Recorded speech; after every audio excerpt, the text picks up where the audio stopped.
बिस्मिल्लाहिर्रहमानिर्रहीम। मेरा नाम तस्नीम अहमद सिद्दीकी है और मैं अपने प्रोग्राम मानो या ना मानो के साथ आपकी खिदमत में हाजिर हूँ। आज वैसे तो बहुत टॉपिक थे, लेकिन कुछ चीज़ें ऐसी थी जिन्हें कि डिस्कस करने की ज़रूरत ज़्यादा महसूस हो रही थी। सबसे पहले तो मैं आपको ये बता दूं कि आज यकम जून है और यकम जून को के इस जून के महीने में दो अहम केसेस लगाए गए हैं जो कि हल तो नहीं होंगे क्योंकि उनका जवाब नहीं आएगा और उनमें लोग भी नहीं हाजिर होंगे, लेकिन आई वाश के लिए एहतसाब अदालत ने और सुप्रीम कोर्ट ने केस लगा लिए हैं। पहला केस तो है जस्टिस फायज़ ईसा का, जो कि 2 जून को सुप्रीम कोर्ट में उनकी नाअहली के बारे में सदर पाकिस्तान ने दायर किया हुआ है। उस केस की सुनवाई है, लेकिन जस्टिस फायज़ ईसा जो कि खुद अदालत में जज रहे हैं, जस्टिस हैं सुप्रीम कोर्ट में, उन्होंने शहजाद अकबर साहब से 15 सवाल पूछे और उनका जी आप मुझे 15 सवालों का जवाब दें। जस्टिस फायज़ ईसा साहब ने दरअसल वही काम किया है जो कि पाकिस्तान के टॉक शोज़ में होता है, यानी उसमें जब एक पार्टी कहती है कि आपके रहनुमा ने ये बेईमानी की, तो दूसरी पार्टी वाला ये नहीं कहता कि उसने ये बेईमानी नहीं की या उसने ये बेईमानी की, वो कहता आपने भी तो ये बेईमानी की है। और पूरा टॉक शो चीखम चाक के बाद आखिर ख़त्म हो जाता है और उसमें कोई नतीजा नहीं निकलता। बिल्कुल इसी तरह ये जस्टिस फायज़ ईसा के केस में है। जस्टिस फायज़ ईसा साहब, आपके ऊपर असासे बैरून मुल्क असासे बनाने और उन्हें छुपाने का इल्ज़ाम है। आप इस बात का जवाब दें कि आपने असासे बनाए या नहीं बनाए। आप इस बात का जवाब दें कि बैरून मुल्क आपके असासे हैं या नहीं हैं। आप इस बात का जवाब दें कि वो असासे आपके हैं या, और अगर आपके हैं तो वो आपने किन ज़राए से बनाए। लेकिन जस्टिस फायज़ ईसा ने जवाब देने की बजाय शहजाद अकबर पे 15 सवाल दाग दिए कि शहजाद अकबर साहब तुम मुझे ये जवाब दो, ये जवाब दो, ये जवाब दो। ये जस्टिस फायज़ ईसा ने जो सवालात किए हैं, ये सवालात मैं अपने पिछले प्रोग्राम में आपसे डिस्कस कर चुका हूँ। तो फायज़ ईसा साहब के पास किसी किस्म का जवाब नहीं है। तो बात यह है कि कल 2 जून की पेशी जो है उसमें किसी किस्म का कोई जवाब आने की ज़रूरत नहीं, महसूस नहीं की जा रही कि किसी किस्म का कोई जवाब आने की उम्मीद रखी जा सके, किसी किस्म का कोई नतीजा मिलने की उम्मीद रखी जा सके। जस्टिस फायज़ ईसा भी सुप्रीम कोर्ट के जज हैं, उन्हें भी पता है कि क्या डिलेइंग टैक्टिक्स रखे अदालत के जजेस को अपना हमनवा बनाया जा सकता है, और अदालतें तो वैसे ही पेशी पे पेशी और फिर पेशी देने की माहिर है। लेकिन जस्टिस फायज़ ईसा के इन सवालात के जवाब में पाकिस्तान के एक और मुफक्किर, एक बहुत बड़े दानिश्वर जो कि अपने आप को अक्ल कुल समझते हैं और जिनका नाम हसन निसार है, उन्होंने भी ये सवाल किया है कि शहजाद अकबर को अपने ऊपर उठे गए सवालों का जवाब देना चाहिए। हसन निसार साहब, शहजाद अकबर से जवाब ज़रूर लेना भी चाहिए, लेकिन ये सवाल जस्टिस फायज़ ईसा का नहीं बनता कि वो शहजाद अकबर से कहें कि आप अपने ऊपर उठे हुए सवालात का जवाब दें।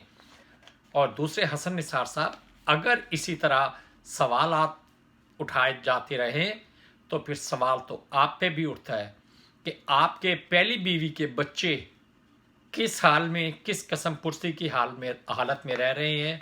क्या आपका कोई फ़र्ज़ नहीं बनता कि आप उनकी देखभाल करते, उन्हें आला तालीम दिलाते और उनके मुश्किल वक्त में उनके काम आते। आप जवाब दें कि आप किस जगह खड़े हैं।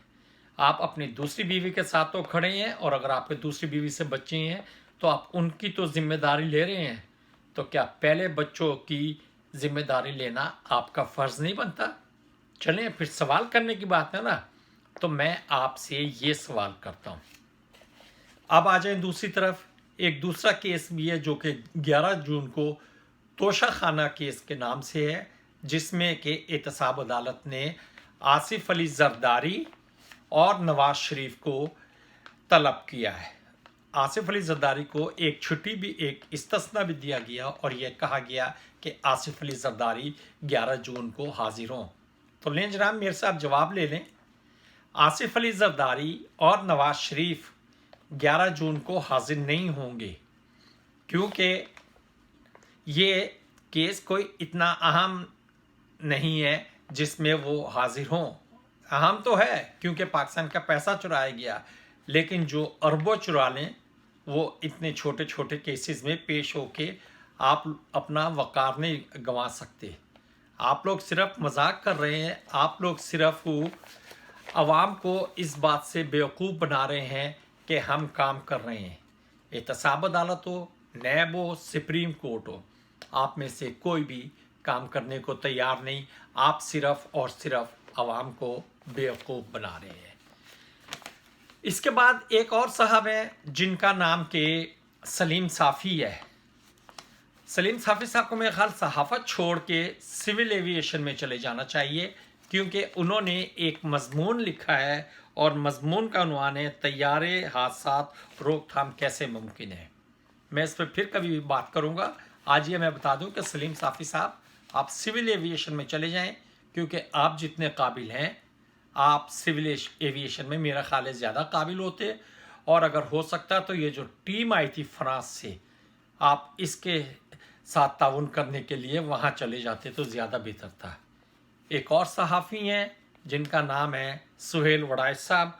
उन्होंने सिंध सांझ लिखा एक मज़मून, मुझे तो मज़मून ही समझ नहीं आ रहा उसमें वो किस चीज़ को डिस्कस कर रहे हैं और किस चीज़ को नहीं, लेकिन क्योंकि उन्होंने लिखना है और कुछ ना कुछ लिखेंगे तो उन्हें पैसे मिलेंगे, और पता नहीं पैसे मिलते भी हैं या नहीं मिलते हैं, या ये भी ब्लैकमेल ही करती हैं। तो बहरहाल ये मज़मून भी ऐसा नहीं। लेकिन अब जो असल मज़मून है वो है एक डबल क्रॉस एजेंट बेटे हामिद मीर का। जी, डबल क्रॉस एजेंट मैं कहता हूँ हामिद मीर साहब के वालिद को, जिन्हें के बांग्लादेश ने एक इम्तियाजी तमगा दिया, पता नहीं वो किन कारकर्दगी पे दिया, और उसके साथ ही पाकिस्तान हुकूमत में आसिफ अली जरदारी ने भी उन्हें उसी साल दिया। तो वारिस मीर साहब ने किस तरह काम किया, एक वक्त में दो ममालिक जो कि पहले एक मुल्क थे और जिसमें एक में बगावत हुई और वो मुल्क अलग हो गया, दहशतगर्दी हुई, दहशतगर्दी के बाद वो मुल्क अलग हो गया, तो उस मुल्क ने वारिस मीर को जो अपना सिविल एजाज़ दिया। आज तक हामिद मीर इस बारे में किसी को नहीं बताते कि वो हामिद किस वजह से मिला। लेकिन हामिद मीर साहब का ये मज़मून जिसका मैं ज़िक्र कर रहा हूँ, इसका नाम है एटमी धमाका किसने किया। तो एटमी धमाका किसने किया, मैं ये बताता चलूँ कि ये मज़मून दरअसल नवाज़नामा है। ये मज़मून नवाज़ को नवाजने का है। ये हामिद मीर साहब का मज़मून है। इसका शुरू में आपको बता देता हूँ।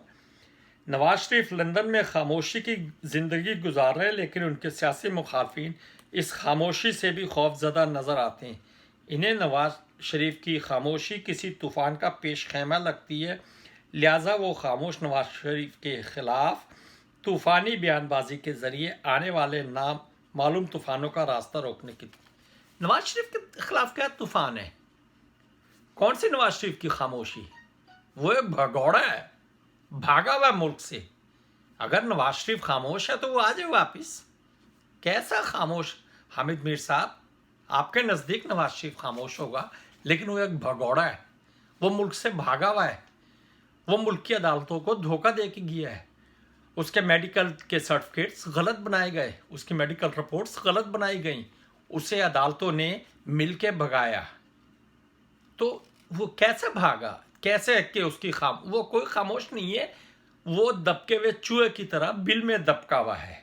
एक बात फिर आप लिखते हैं ये अच्छा कि नवाज शरीफ के चाय पीने की तस्वीर शेख रशीद ने वायरल की। तो जनाब, शेख रशीद के पास वो तस्वीर आई किधर से?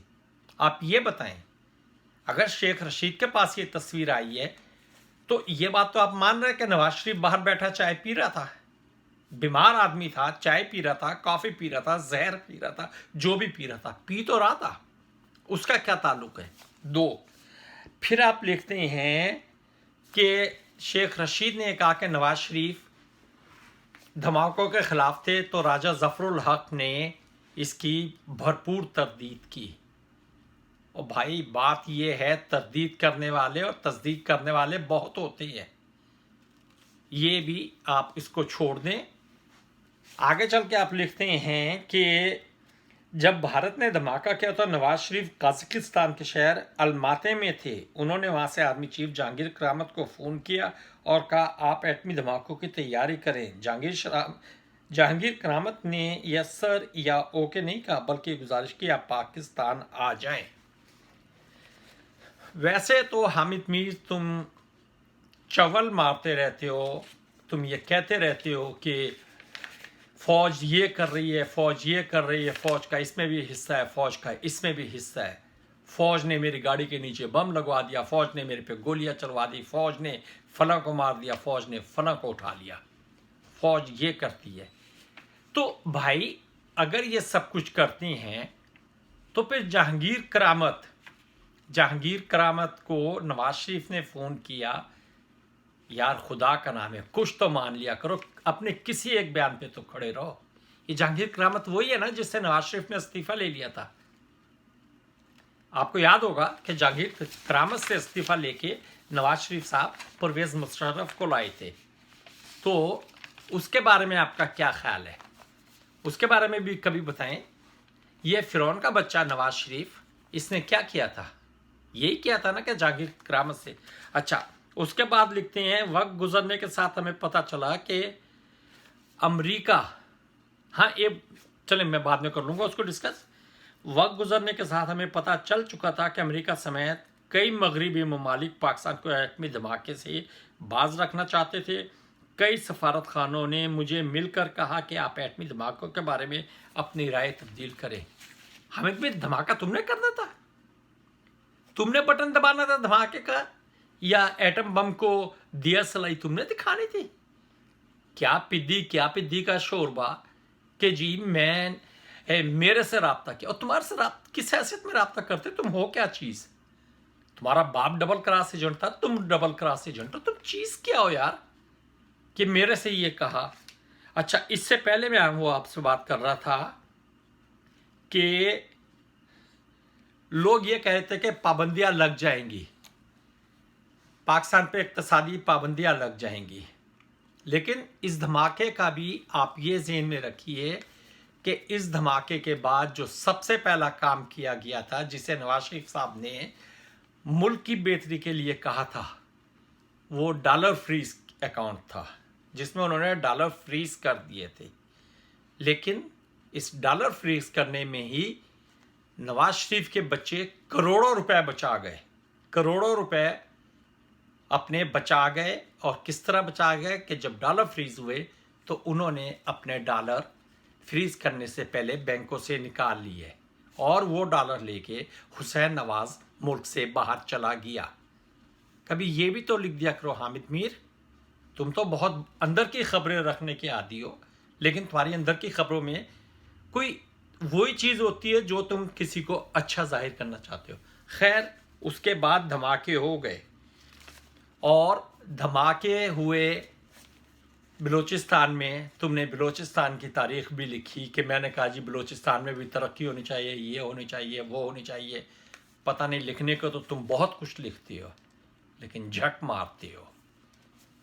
हामिद मीर, कभी तो इस मुल्क के लिए भी लिख लिया करो यार, कभी तो मुल्क की तारीफ भी कर लिया करो। अपनी तारीफ़ें या नवाज शरीफ की तारीफ़ों के अलावा इस मुल्क में और भी अच्छे लोग हैं, तुम या अपनी तारीफ़ करते हो या नवाज शरीफ की तारीफ़ करते हो। बहरहाल एक चीज़ बता दूं, एक आखिर में लिखा है इन्होंने कि मजीद निज़ामी मरूम का कहना था कि जब उन्होंने नवाज शरीफ ने जब उनसे मशवरा किया तो उन्होंने कहा कि आप धमाके कर दें वरना कौम आपका धमाका कर देगी। ये बात बिल्कुल सही है। पाकिस्तान में जुलूस निकलने शुरू हो गए थे। नवाज शरीफ साहब लहतो लाल से काम ले रहे थे। पाकिस्तान में जुलूस निकलने शुरू हो गए थे और मैं उन दिनों लाहौर में ही था और मैंने वो लाहौर में जुलूस देखे जब लोग निकल रहे थे कि हमें बम चाहिए, हमें बम चाहिए, ये नारे माल रोड वगैरह पे लग रहे थे। तो नवाज शरीफ का इसमें कोई किरदार नहीं। नवाज शरीफ का इसमें इतना ही किरदार है जितना कि नवाज शरीफ उस वक्त वज़ीर आज़म था, वरना इसके अलावा नवाज शरीफ का इसमें एक पैसे का किरदार नहीं है। नवाज शरीफ साहब अपने इंडिया के कारोबार बचाने के लिए बम का धमाका रोकने की कोशिश में लगे हुए थे। आप ज़रा तारीख़ में जाके अच्छी तरह आंखें खोल के और ईमानदारी से पढ़ें। बहरहाल मैं इससे ज़्यादा कुछ नहीं कहूँगा। नवाज शरीफ का इसमें कोई किरदार नहीं था। इसमें किरदार था, इसमें जो हीरो थे वो जिन लोगों ने बम बनाया, इसमें जो हीरो थे जिन लोगों ने धमाका किया, नवाज शरीफ साहब का इसमें किरदार नहीं था। इसमें किरदार सिर्फ़ और सिर्फ इदारों का था। और इदारों का नाम हामिद मीर तुम इसलिए नहीं ले सकते कि इदारों का नाम ना लेने के लिए तो तुम्हें जो है ना एजेंट कुछ लोग पैसे देती हैं।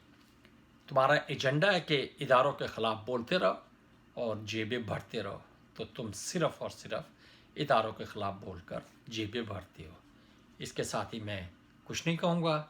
मैं सिर्फ इतना बता दूँ कि परसों के केस में भी कुछ नहीं होगा, और मैं इतना भी बता दूं कि तोशा खाना केस में ना आसिफ जरदारी अपीयर होगा और ना ही नवाज शरीफ अपीयर होगा। ये आप लिख लें। ये सिर्फ आई वाश की एक नाकाम कोशिश है। इसके साथ ही मुझे इजाज़त दीजिए। पाकिस्तान जिंदाबाद।